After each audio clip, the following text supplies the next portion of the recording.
मारेगांव तहसील अंतर्गत पहापड़ गांव में किसानों के कृषि उपकरणों की चोरी के मामले में यवतमाल स्थानीय अपराध शाखा की टीम ने बड़ी कार्रवाई करते हुए रोटावेटर मशीन चोरी करने का खुलासा किया है। इस कार्रवाई में पुलिस ने कुल 9,40,000 रुपए का मुद्देमाल जब्त किया है।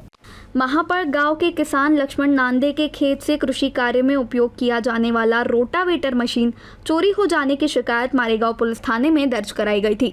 प्राथमिक जांच के बाद मामले की गंभीरता को देखते हुए स्थानीय अपराध शाखा ने जांच अपने हाथ में ली। जांच के दौरान यह सामने आया कि अमोल थेरे इस चोरी का मुख्य सूत्रधार है। जानकारी के अनुसार अमोल थेरे ने किसानों द्वारा कड़ी मेहनत से खरीदे गए रोटावेटर को महापड़ गाँव से चोरी कर विरोरा तहसील के शेगांव गाँव में एक व्यक्ति को बेच दिया था। स्थानीय अपराध शाखा को मिली पुख्ता सूचना के आधार पर टीम ने जाल बिछाकर कार्रवाई की और आरोपियों को हिरासत में लिया। आरोपियों के पास से चोरी किया गया रोटावेटर और अन्य सामग्री बरामद की गई। इस कार्रवाई में पुलिस ने चोरी का रोटावेटर सहित कुल 9,40,000 रुपए का मुद्देमाल जब्त किया है। ये कार्रवाई जिला पुलिस अधीक्षक के मार्गदर्शन में स्थानीय अपराध शाखा की टीम द्वारा की गई।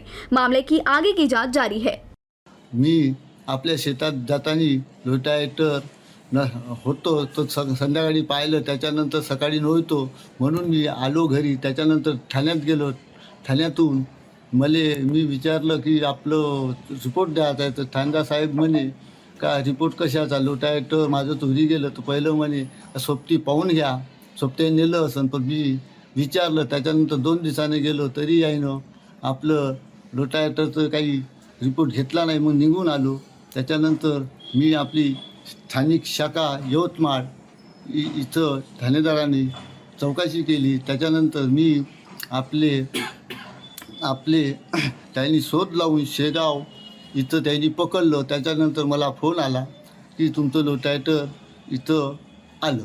तर मी त्याच्यानंतर इथं आलो। त्याच्यानंतर मी माझं ट्रॅक्टर घेऊन मी तिथून रोटावेटर आणलं, मारेगावच्या पोलीस ठाण्यात मी जमा केलं। त्याच्यानंतर गुन्हेगार अमोल दिनकर थेरे, एक गुन्हेगार, दुसरा घाटे, 2 गुन्हेगार यांनी चोरी केली, म्हणून मी याची विनंती कडक यायला शिक्षा पाहिजे अशी मी विनंती करतो।